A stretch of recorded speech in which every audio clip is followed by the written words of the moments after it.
So, good morning to each and everyone. Ayan, good morning mga lods. So, ayan. Happy Saturday. Ayan, sa lahat. So, meron lang tayong mga ah, kunting kwento. Ayan. So, relate ba kayo na yung sinasabi ng mga nakakatanda na mag-asawa ka na?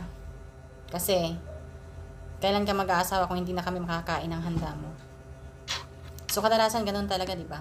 Sasabihin nila na, mag-asawa ka na kasi walang mag-aalaga sa'yo pagtanda mo. Tapos, kailan ka mag-aasawa kung matanda ka na? So, paano mo pa daw makikita yung mga apo mo? So, ito yung tanong dun ha. Bakit?